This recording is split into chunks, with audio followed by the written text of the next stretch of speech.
It has been a day of record-breaking temperatures across the United Kingdom. The country saw houses ablaze with a record 40 Celsius plus heat wave. Climate scientists have been saying for years the and the reason's very simple. The greenhouse gases created when we burn fossil fuels. We continue to burn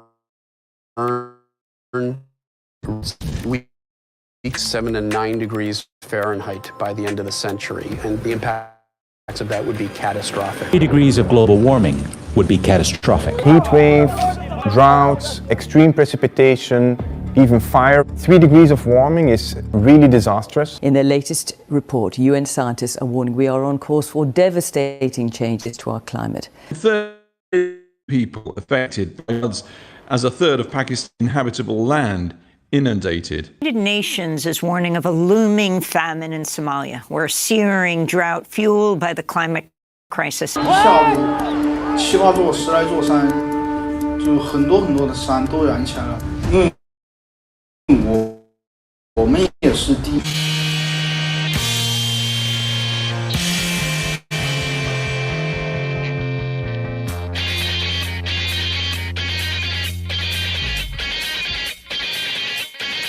My name's Rosie Jackson. I'm Jennifer. Hi, my name's Hannah. So my name is Dr. Lark Maxey. My name is Evan. I'm 22 and I'm a supporter of Just Stop Oil, demanding an end to new licensing of oil and gas. My name is Gabby and I'm here from News Climate Corps. As you know, we are in climate emergency. What we do in the next 3 to 4 years will determine the future of humanity. My name is Joshua and I'm a bricklayer from Manchester. Tomorrow I'm going to be invading a Formula 1 racetrack. Hi, I'm Adam McKay, the writer and director of Don't Look Up. Hi, my name's Noah. My name's Louis McKechnie. Hi, my name's Orla. I'm 21 and I'm based in Glasgow.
Fuel is unaffordable to millions of cold, hungry families. They can't even afford to heat a tin of soup. Meanwhile, crops are failing. Millions of people are dying in monsoons, wildfires and severe drought. We cannot afford new oil and gas. It is going to take everything we know and love.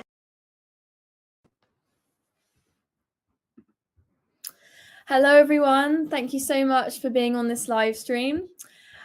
So with the Qatar World Cup starting this week, we figured it was the perfect time to call in the connection between the climate crisis, oil licensing and FIFA. FIFA themselves admit the Earth's climate is changing due to human activity. Football is not immune to these significant changes. We all need to reduce the emissions that enter the atmosphere. Time and time again, we are seeing these sorts of sweeping greenwashing statements. Huge corporations are repeatedly creating empty and vapid carbon neutral promises designed to distract away from the massive impact organizations like FIFA are having on the climate crisis.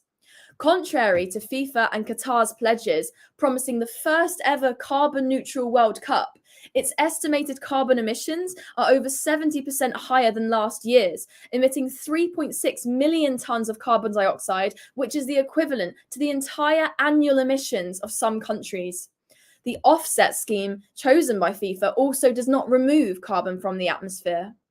Climate scientist Kevin Anderson called these claims of carbon neutral deeply misleading and incredibly dangerous. He said there will be a direct human cost to this tournament. This is a huge amount of emissions for one sporting event, and it's these emissions that will have an impact around the world.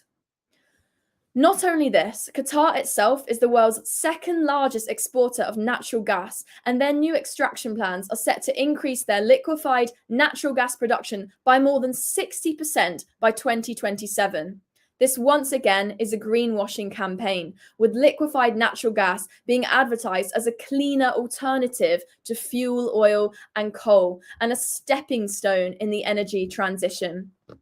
We know that any new fossil fuel investments have been ruled by scientists to be incompatible with limiting global heating to 1.5 degrees, incompatible with a livable future. Qatar's rich fossil fuel economy also depends upon an exploitative and corrupt labour system. Its migrant workers, who make up over 90% of its workforce, have faced wage theft, excessive working hours, dangerous working and living conditions, and physical and sexual abuse. Over 6,500 migrant workers have died since the tournament was awarded to the country in 2010. That is an average of 12 migrant workers dying every single week.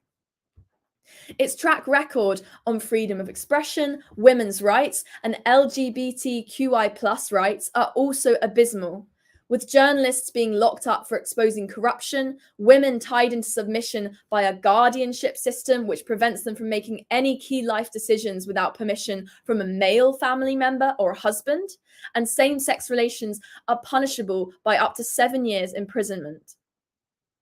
It's time to talk about the science, call out the lies, and discuss what we can do to fight for ourselves, our planet, and our future generations.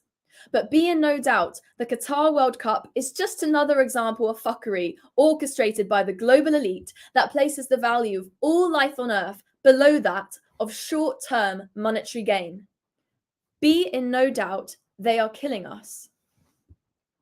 So just before I introduce some of the speakers that we're going to have tonight, I'll just introduce myself briefly. So my name is Louise. I'm 24 years old. Some of you may recognize me from being on the top of a gantry on the M25 not so long ago. I am a supporter of the Just Stop Oil campaign, and I'll be your host this evening. So tonight we're really excited to be joined by such an incredible panel. We have climate scientist and writer Peter Kalmus. We have English Olympic gold medalist and passionate climate activist Etienne Scott.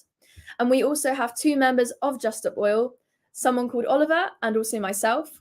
We will offer our personal insights into why we are a part of Just Stop Oil, how we have already started to play our part in the movement, which hopefully allows you to realize the impact you can have, both as an individual as well as a collective. Change is initiated by brave individuals standing up for what they believe in, and it is through each one of these individual decisions that we can create mass movements and stimulate cultural change. Throughout tonight's talk, we will be reminding you how you can get involved and what you can do to help tackle the climate crisis right now.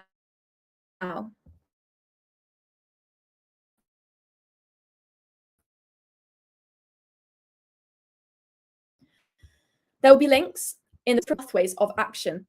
So one of these pathways is to donate.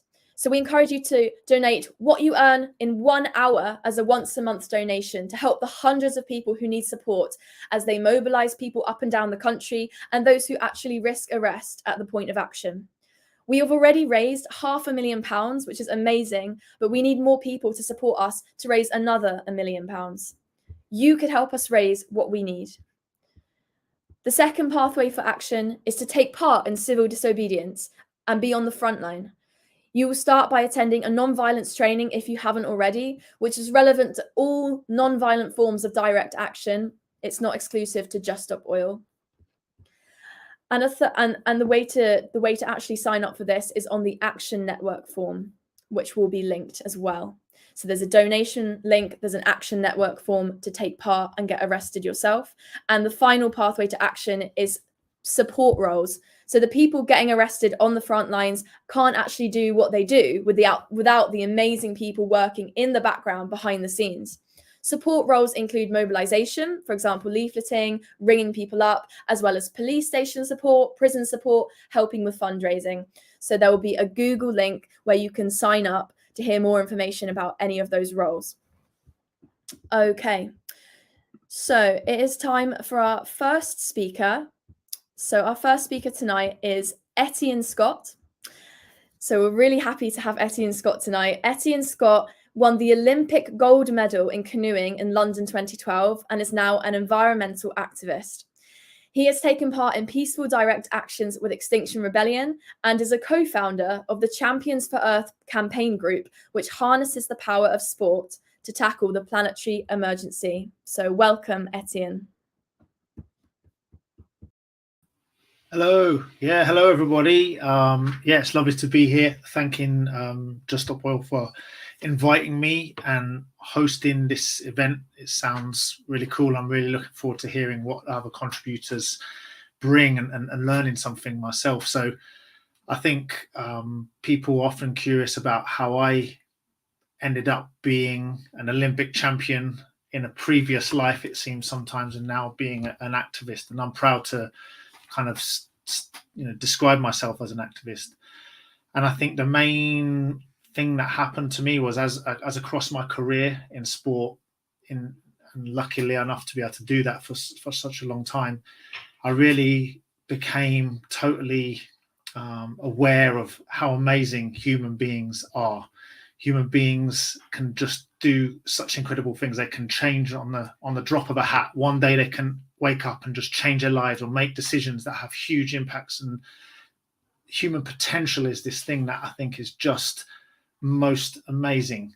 And when I retired from sport, my intention, my goal really was to share the lessons that we'd learned in sports, that we'd been lucky enough to learn through the hours and hours and years of dedication that we'd managed to put in.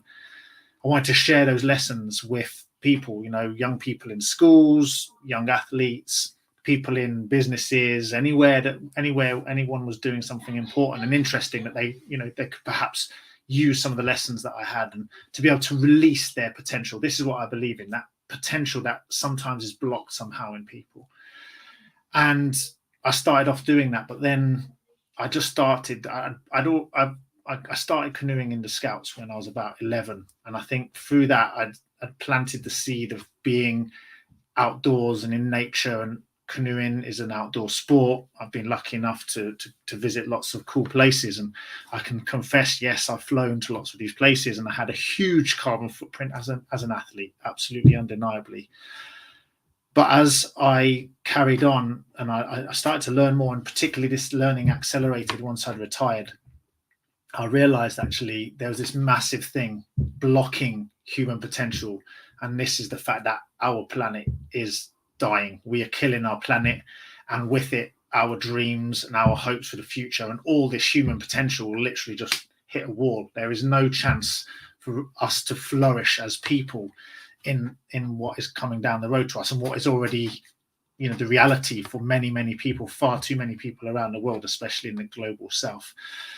So I realized that these hopes and dreams of mine to kind of help people just wasn't logical. I couldn't visit schools talking about the future, and I couldn't coach even young athletes talking about getting to the 2032 Olympics, when I know now that by the time 2032 arrives, our planet will be very destabilized.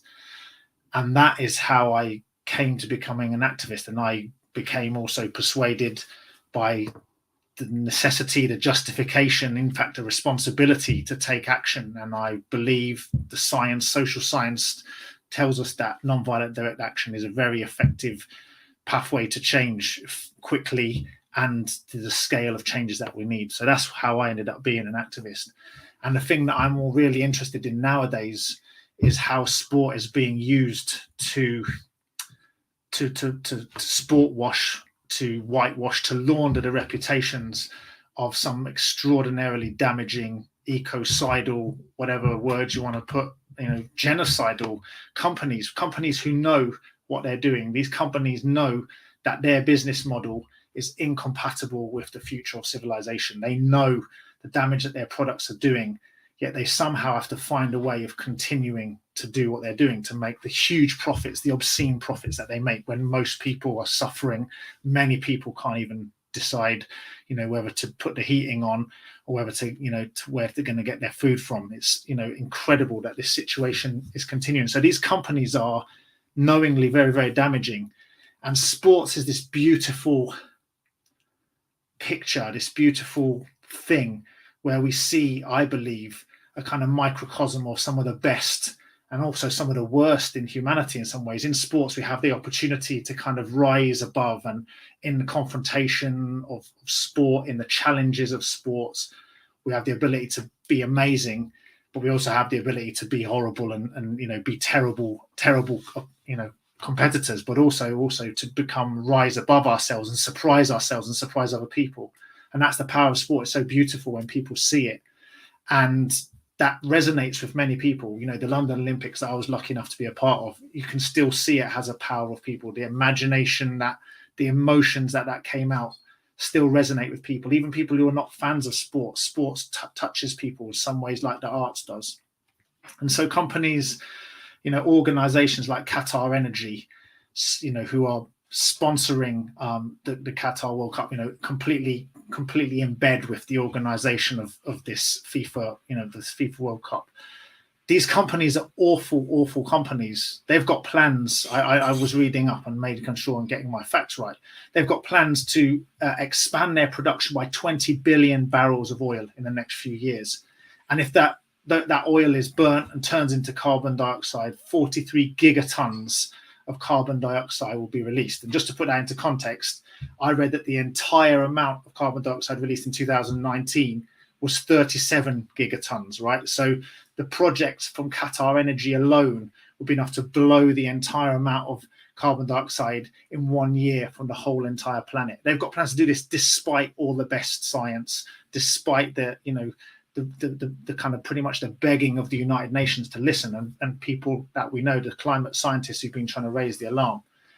Then you have companies like Shell, very, very similar. Shell is a company absolutely raking it in right now. People have probably misgivings about them. They're probably seeing, they've probably got very mixed feelings about them already. Their petrol prices at the pumps, for example. How do they rehabilitate their image? They hitch themselves onto a feel-good thing. So Qatar has got the World Cup, which is going to generate huge amounts of positive interest and great scenes, great emotions, lots of energy and love. It's going to be super cool in some ways. And then they're kind of lurking in the shadows, and they've got their signs all around. And Shell is doing the same with British Cycling. Ineos, another company that has, very, very dubious intentions for the future of humanity, I might put it like. They're sponsoring, British Cycling, their elite pro teams, and they're sponsoring other high profile things. And it could even be that these companies, they know what they're doing. And this is, to me, just awful. This is the most beautiful thing in my life, sport, this amazing thing being corrupted and being defiled, being just degraded and being used by these companies. I find that very difficult.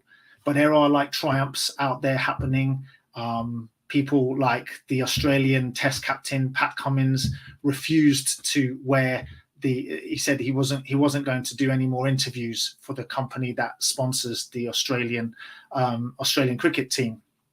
The Aussie netball team, and it's strange that it's two Australians here. Australian netball team famously refused to wear their sponsors on their jersey, Hancock Prospecting, which is a company a mining company that destroys indigenous lands in Australia, and the owner of that spoke very brutally about the indigenous people in Australia.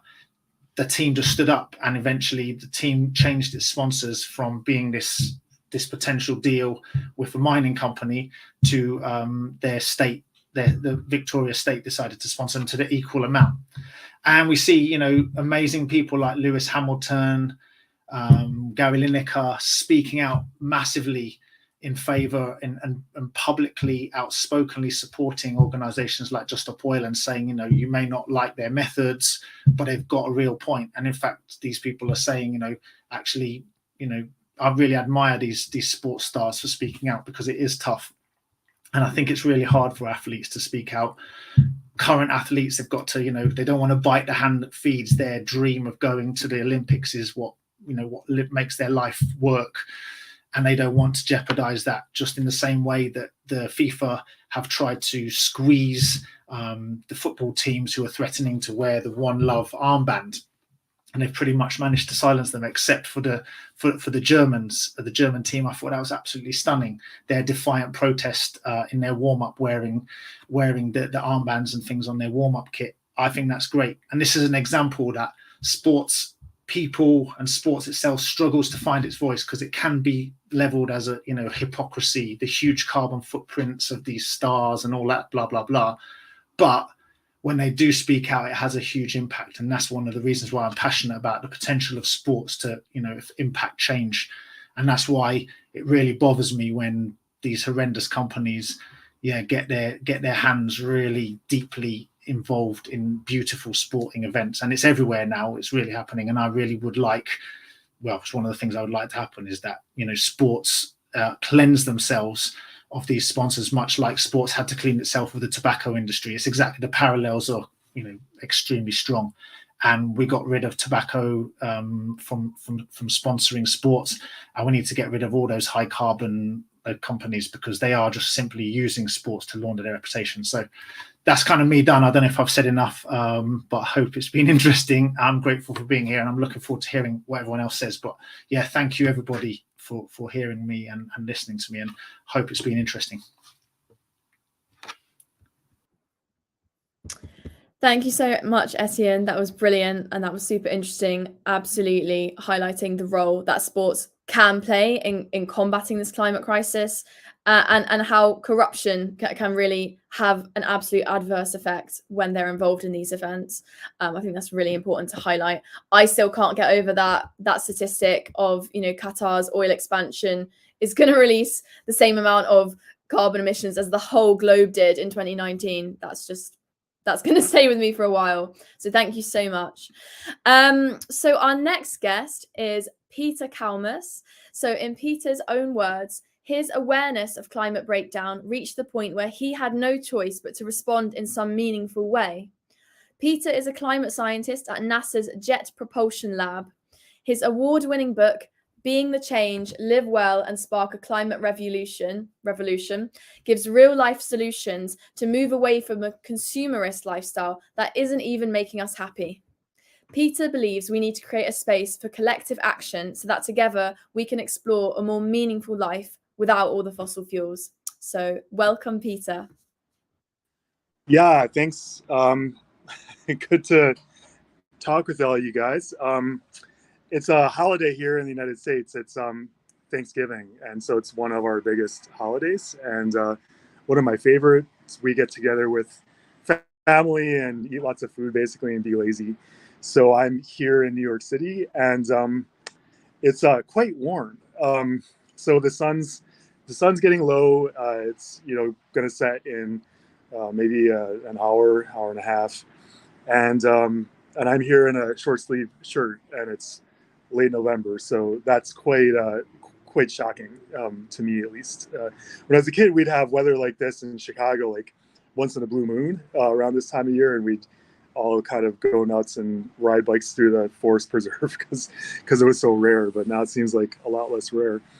And I was just thinking this morning how I'm really grateful for a livable climate on this planet, and also for activists like Just Stop Oil, and people who do civil disobedience. I think it's what we need now. We just, had a complete failure of a COP27 again. So year after year, those meetings keep failing because they haven't decided to make a firewall and keep the fossil fuel industry out. So you have the fox in the hen house, right? And the fossil fuel industry throwing a spanner in the works of negotiating a climate deal, because the cause of global heating and all of these catastrophes is the fossil fuel industry. So you have to end that industry to solve the problem, because that's the cause. So it's really just like kindergarten level stupid to let, and that's an insult to kindergartners, to let the fossil fuel industry into those meetings. And in fact, it's not because of incompetence on their part. It's because the fossil fuel industry is basically, they're the people in charge. And so the only way to stop the irreversible damage that's occurring on our planet, and that's bringing you to this meeting, is to have the movement, the climate movement, become more powerful than the fossil fuel industry. I mean, that's what it's all about. And thanks in large part to Just Stop Oil, we're starting to get there. We got a long way to go, but we're starting to get there, and we need to bring in millions of other activists until we get super strong and we can revoke the social license of the fossil fuel industry and end this nightmare. And I think we're losing so much, and it breaks my heart every day to see what we're losing. But I look forward to the day, because I do think it will happen sooner or later, that day when the climate movement is stronger than the fossil fuel industry. And humanity is set on a better course, a course towards being in harmony with this planet and being in harmony with each other, because that's not optional. I mean, we're here because of this, it's hundreds of years of colonialist thinking and expansion and power dynamics that has gotten us to this point. And it's so clear, look at the discussion of loss and damage, which was one of the only good things, in my opinion, that came out of COP27. It's all about, the rich on this planet fucking it up for everyone else, especially the poor on this planet. And so I think to come out of this climate nightmare, you don't come out of it. You either come out of it one of two ways, right? Through collapse, and then you stop the heating from getting worse, but you're living in this horrible dark ages, and you have billions of deaths. And after a few generations, the kind of the rule of law and the way we used to live and having libraries and books and all of that becomes a sort of myth, right? So that's one way out. But the other way out is to start living in harmony with each other, and to start sharing these resources, and to end billionaires, for example, who have a million times the climate damage as the average human on this planet. So we are just living in an insane way right now, and I look forward to the day. I hope that we don't go the collapse and dark ages route, and that at some point in my life I get to have a sense that we're actually heading in the right direction, and the future looks better than the present, right? I've lived all my life basically with the future looking worse than the present, and it's exhausting. and I think we can do so much better if we come together and make this movement super strong. So I don't know what else you want to hear from me. I've been arrested twice. The kind of risks I've taken are quite small compared to some of the risks that Just Stop Oil activists have taken. And so I salute them, but I also salute all of the people who are supporting them, and who, for whatever reason, aren't ready or willing to take risks and to be arrestable. We need everyone in this movement. and the arrestables can't do what they do without all that support. So so it really is a total team thing, and that's one of the things that keeps me going, is just you know, spending time with and getting to know some of the beautiful people in this movement. So you know, I don't have much else to say except you know, this is it. This is go time. The climate disaster is as bad as you guys think.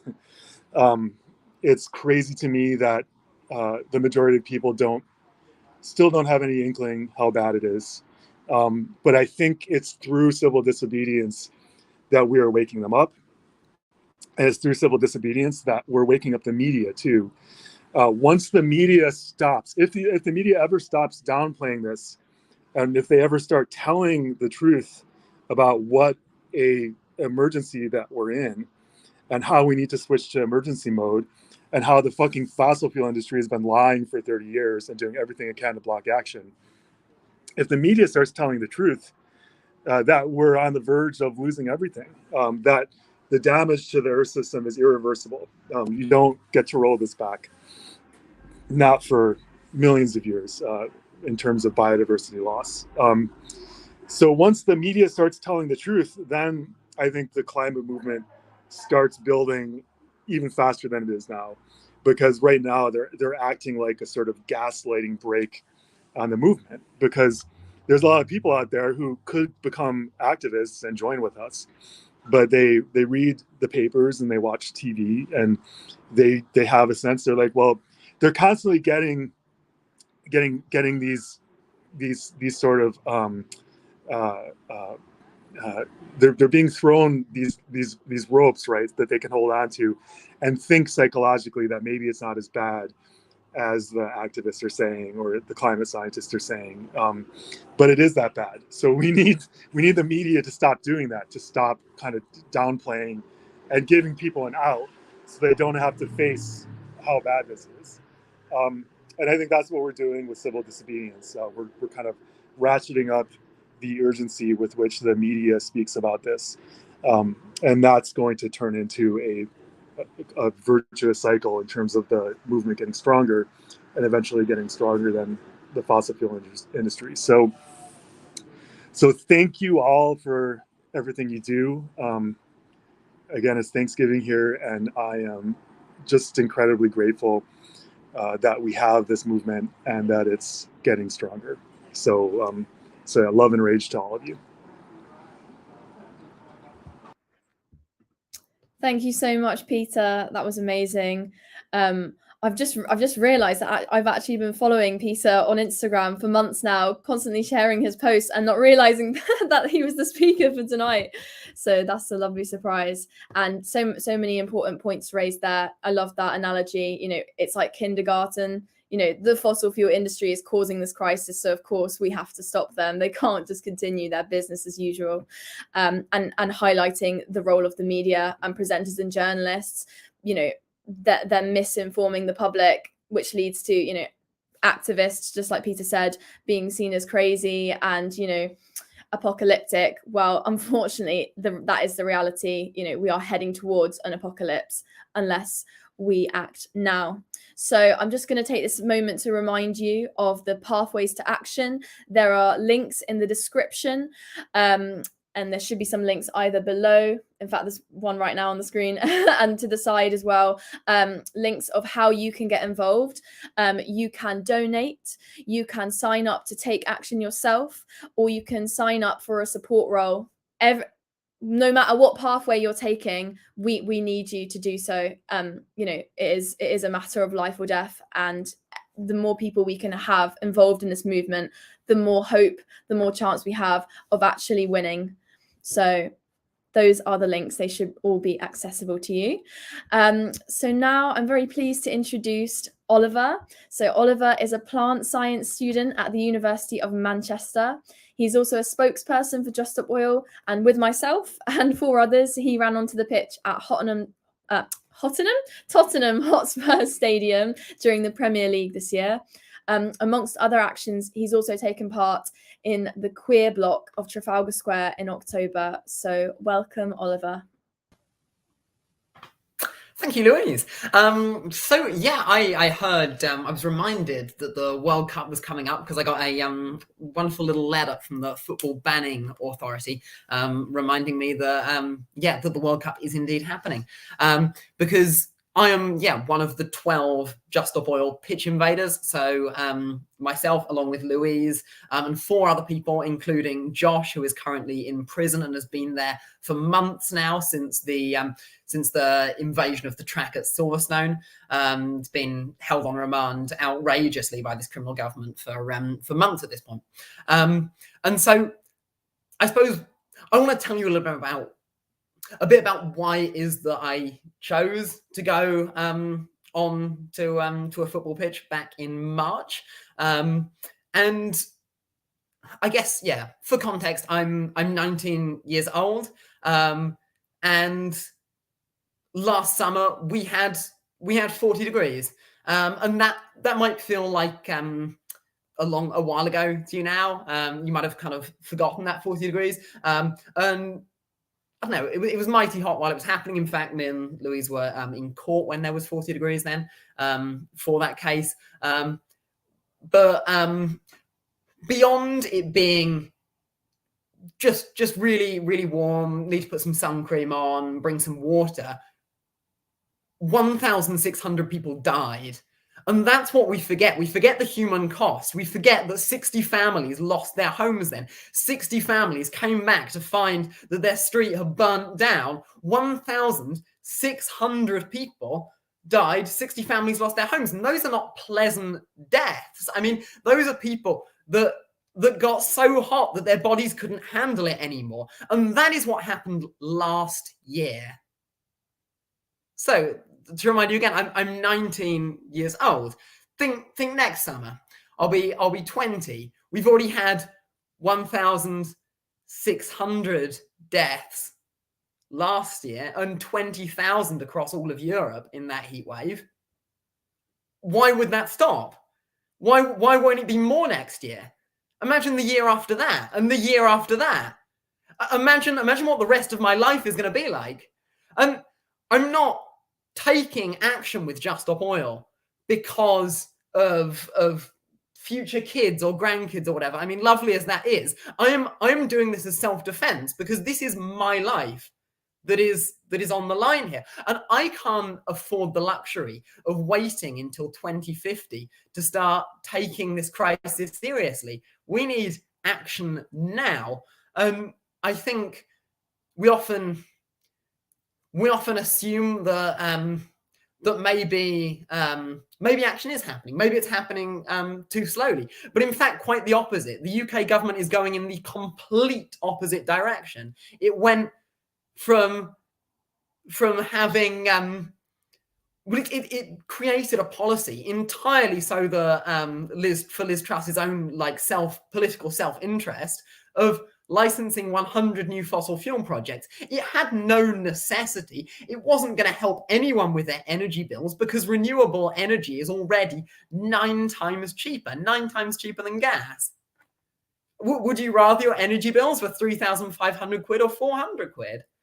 But Liz Truss wasn't interested in trying to help anyone's energy bills. She was interested in taking up money from the fossil fuel industry, having herself previously worked in the fossil fuel industry. And all that she was doing was putting profit above the lives of young people like myself.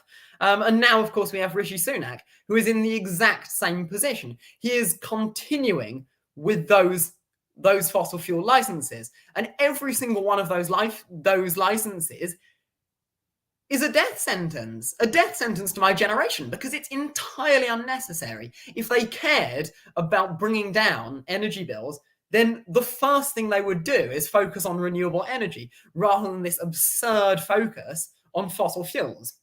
And to bring it back to Qatar, then as Peter, as Etienne mentioned earlier, then through corruption, Qatar was able to buy the World Cup, the same kind of corruption that is feeding into the UK government licensing new fossil fuel.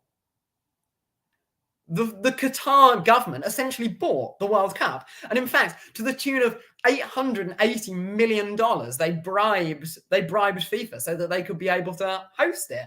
And where did they get all that money from? Where would a small nation in the Middle East find all that money? Well, of course, that money is dirty oil money. That is money that they have made from destroying my future, from destroying young people's future. And on top of that, we can clearly see that they have destroyed the lives of, well, I mean, of the thousands of migrant workers that died putting up these pointless stadiums in the desert. And we can think then about all of the LGBT people that have been persecuted within Qatar, a country which still has homosexuality illegal, and you can get 7 years in prison for a same-sex relationship, a country which is appallingly homophobic and appallingly transphobic. And they are trying to use their bribery paid for using dirty fossil fuel money, so that they can cover that up, so that they can make themselves look friendly to the world. But I see through that. We see through that. I'm not buying any of that BS that they're spouting. I think all of us watching this, we know the truth. We know that this is just Qatar's attempt to hide the damage that it's doing, but it's not gonna fly. And we're standing up to this, and that's why we are standing up to the fossil fuel industry, and to bring this onto the kind of the homophobia, the transphobia of Qatar, and to link that back a bit, then I know that as a gay person, my rights came from disruptive activism. It didn't come from people being polite or from being palatable or from asking very nicely. It came as a result of people taking action that at the time was seen to be crazy, was seen to be disruptive. And in fact, these are people that put their reputations on the line, that were willing to sacrifice jobs, families, so that they could stand up for what is right, so that I could have the life that I do now. And I don't think they did that so that we can now sit by whilst injustice continues. It is now our duty. It's my duty as a queer person. It's everybody's duty to stand up to injustice when we see it. And there's been a kind of remarkable attempt, especially by the right-wing media, to try and paint it as though all of the sort of the previous social movements, the gay rights movement, the suffragettes, the civil rights movements, were all entirely polite, and they, kept the public along with them. Far from it. We're talking about groups that were hated at the time. And in fact, we've had Peter Tatchell, who was one of the organizers of the first Pride in the UK. He helped to take part in that Pride, an event which was seen as being crazy at the time. And now, of course, we look back at it and see that was obviously the right thing to do. And he has said that Just Stop Oil is part of that same tradition. It is part of the same tradition of disruptive queer activism that fought against homophobia, that fought against AIDS, that is continuing to fight against the homophobia and the transphobia, that is continuing to fight against the persecution of queer people in places like Qatar. That Just Stop Oil, he says, is part of that same ongoing movement, that same struggle. And it's not time to sort of to sit back, to relax. We need action. We need to keep on going. And so that's why I am going to keep going with Just Stop Oil action. I I don't see how else I can be. I don't see how I can be expected to sit by whilst my future is in jeopardy. And Just Stop Oil has put on a queer specific action. So Louise mentioned the roadblock in Trafalgar Square that was done entirely by queer people. We blocked a road in Trafalgar, and we're going to continue to take actions like that so that we can highlight the persecution faced by LGBT people is the same forces that cause that are the ones that are causing the climate crisis, and we're not going to take that lying down. So I guess to wrap this up, then I would encourage everybody to join us in civil resistance. And there's all the links that Louise has been sharing with you to follow. And I hope that I can see you in the road. Thank you so much, Oliver. That was amazing. So yeah, to end this talk, basically, I'm going to be talking myself about my own little kind of activism journey. So yeah, my name is Louise. I'm 24 years old. I'm from St. Albans. And as I said at the start of this talk, you may recognize me as a video of me crying on top of a gantry on the M25. Went a little bit viral to the annoyance of some tabloids. But yeah, basically, I joined Just Stop Oil earlier this year in around February time. Before that point, I was already vegan. I was already conscious of the environmental impact of, single-use plastics. And, I felt very angry at individuals, not using their own decisions about their own lifestyle choices to save, to save the planet, save the polar bears, etc. That was the kind of understanding that I had of what is the climate crisis. The polar bears are dying. So it was in around February this year that I then started speaking to one of my friends from school, one of my closest friends for a long time. And she was studying for a career in theatre. It was always her dream to be working in theatre. And she said, as soon as I graduate, I am going to be a full-time activist. And she had been involved with Animal Rebellion for a couple years.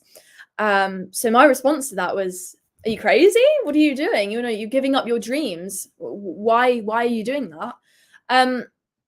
At which point she explained, well, there's no point me pursuing a career in theatre when there's not going to be a theatre industry in the next 10 to 20 years, when society is just collapsing and there is absolute climate catastrophe. So I was like, okay, back up a second. I'm aware of the climate crisis, but the stuff that I read online told me, in a couple hundred years' time, we may see some bad things happening, and we may see human extinction down the line, a few hundred years from now. So I had no idea what she was talking about. So she encouraged me to watch a talk by Roger Hallam, Our Responsibilities at This Time is what it's called, on YouTube. So I watched the talk, and it was quite a shock to the system, because in that talk, it was made extremely clear for the first time that the climate crisis is here. It's now. It's not some kind of distant, hypothetical future scenario that might happen, might wipe out the earth. We don't know. We do know, it's on our doorstep. And as Oliver said, we experienced 40-degree heat in the UK this year for the very first time ever. 1,600 people died. We are seeing now, already the effects in Pakistan. 33 million people had their homes destroyed by floods. In the Horn of Africa now, there's 22 million people starving. There's famine due to drought, which causes crop failures. That causes starvation. That is a future which no human alive right now is exempt from. So during this talk, it was made very clear to me that this will affect me in my lifetime. And, you know, I've always wanted to be a singer-songwriter ever since I was young. You know, I was always singing, I was always performing. That was my absolute dream. And the last few years, I had been pursuing a music career, and it was going pretty well. So it was pretty devastating to hear that my dreams are on the line. They're being jeopardized by a climate crisis, which, you know, I haven't started. My generation hasn't started, but we're going to be affected by most. So I realized, okay, this is going to affect my lifetime. And in the talk, it clearly outlined, you know, in the next 10 to 20 years, we are predicting, scientists are predicting that there will be 1 billion climate refugees by 2030. The latest IPCC report has predicted that by 2030, half of the African continent will be displaced due to water scarcity.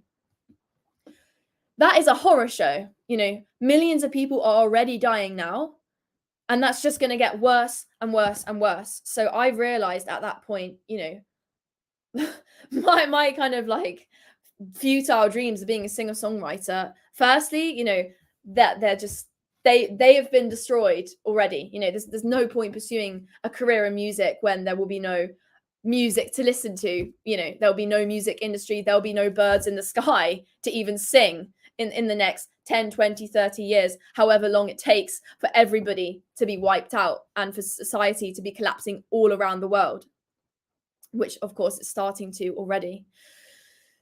So that was one of the things that I realized in that talk. Another thing I realized was there is a solution. You know, it's not some impossible puzzle that we cannot solve and, you know, oh, it's just inevitable. You know, we can't control it. We can actually, you know, we can do something about this, but we have to do that now. You know, we can't wait for it to solve itself. We can't wait years for slow progress, for small increments of, you know, baby steps towards the problem. We can't rely on individuals, you know, going vegan or stopping driving their cars anymore. You know, that is not enough. And in that talk, there was a quote by the former chief scientific advisor to the UK government, Sir David King. And he said, last year, I believe the next 3 to 4 years will determine the future of humanity. Pretty big statement from a pretty major. So, you know, we're 1 year on, where we're worse off than last year. We have 2 to 3 years left now to determine the future of humanity. That is a rapidly closing window of opportunity in which we need to stop new oil and gas, new coal, new fossil fuel projects worldwide. But as UK citizens, we have the power here to demand that our government stop these absolutely genocidal policies. So I realized that there is a solution, and with that there is hope, but only if there is action. And in the talk, so basically Just Stop Oil, they run these Our Responsibilities at this time talks on Zoom and in person. So I really encourage you to go to that. The link is just on the screen now. And you'll hear all about the exact science of this climate crisis and how it will impact you personally in your life, in your lifetime, as well as the social science. Because we've seen, history has shown that civil resistance or civil disobedience can create change, rapid social change on the scale that we need to tackle this crisis. We've seen the suffragettes, they won women's rights, my right to vote. You know, I wouldn't have that if it wasn't for them breaking the law, because the laws were immoral at the time. And as a matter of fact, it is amazing that the granddaughter of Emmeline Pankhurst has actually come out recently and said that she supports climate activists. She supports Just Stop Oil. You know, whether you agree with the methods or not, she said, these people will be seen as heroes in years to come, just like my grandmother is seen as a hero now. And I'm not doing this to be a hero. None of us are doing this to be a hero. It is a matter of life or death. As Oliver said, it is an act of self-defense. But I realized that, you know, it is possible to create change. And as Roger highlights in the talk, there are climate tipping points. You know, When will the Amazon rainforest just become a desert? When will all of the ice caps melt? But there are also social tipping points. And history has shown that in the past, 9,999 arrests, it led to no change. But 10,000 arrests, that led to legislative change, which changed history. So I just realized, well, I have to be that 10,000th person. I don't want to live my life, look back, when the world is collapsing around me, my own family members, my own parents, my own brother, they're starving to death in front of my eyes. I am starving to death. When I'm starving to death, I don't want to be thinking, well, what if I had just done something? What if I could have been that 10,000th arrest that made the difference and prevented us from being in this situation? So I realized I have a moral duty. I have a moral duty to resist unjust laws, to resist genocidal government policies. And as individuals, we have the power as a collective to overthrow these policies, to overthrow these leaders and save humanity. So that was the talk that I went to, in February this year. Since then, I also have watched films such as Don't Look Up. And something that really struck me emotionally in that film was the final scene is them gathered around the dining table and they're all about to die because, a meteor is going to hit the earth, which they tried to warn everybody about. And nobody listened because of the media, because of politicians, because of corrupt interests. They're gathered around the dining table saying, well, at least we tried. We really tried. So I personally, on my conscience, if this all does go to shit, which it absolutely does not have to, I don't want to be thinking, well, I just didn't do anything. And what if, this is far too serious to fuck up. So I have a moral duty. You have a moral duty. We all have a moral duty. And it's not even about moral conscience. It's literally, do I want to live past 40? If I want to live past 40, I need to step up. And that is where my role in Just Stop Oil came about. And, since being part of this amazing community, being part of this campaign, I have just, nothing has become clearer to me. There's nothing more important than life. So if you care about your own life, your family's lives, your friends' lives, the future of humanity, what is your excuse for not acting? And you don't have to be risking your civil liberty if you can't do that. If you can't get arrested yourself, you can still donate. You can still occupy a support role. You can leaflet, you can ring people up, you can do police station support, prison support, you can help us fundraise. There's so many things that you can be doing. And we need you because it is literally a matter of life or death. So that is why I am involved. And I have been to prison. I was in prison for 8 days very recently following the M25 gantry action. I am now, as we speak, on an electronic tag, which means I can't leave my hometown.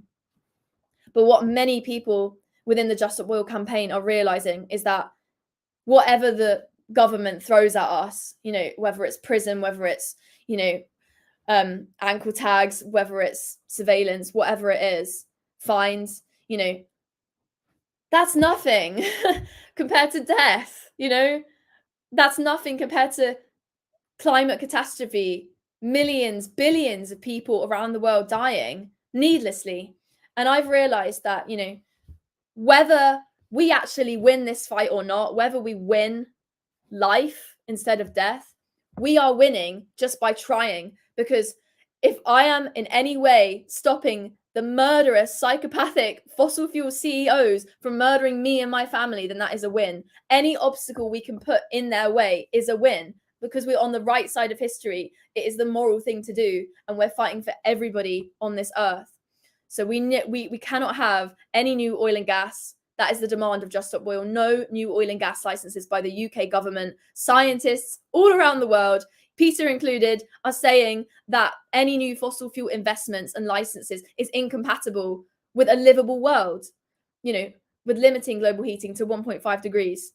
So everybody has power and everybody has a choice. So I urge you to use yours, to join us today. All of the links are below, to the side, in the description, somewhere floating around my head. So yeah, that's me done. And I just want to say thank you so much for coming to this talk, and thank you so much to our amazing speakers. We so appreciate all of you inspiring us and giving us all a kick into action. So thank you to Etienne, to Peter, to Oliver, and thank you for coming. So please keep up the discussion, you know, talk to your friends, your family, your co-workers, because I'm sure they're thinking similar things to you. We need to continue to call out the lies and demand change, and that starts with each and every one of you. This is a critical point in history. I can't, you know, say that enough. By acting, you are on the right side of history. So please remember to do all that you can. You can donate, you can sign up to take action yourself, and you can support us. And there are also our responsibilities at this time talks where you can hear even more information and sign up there. So thank you so much and have an amazing evening.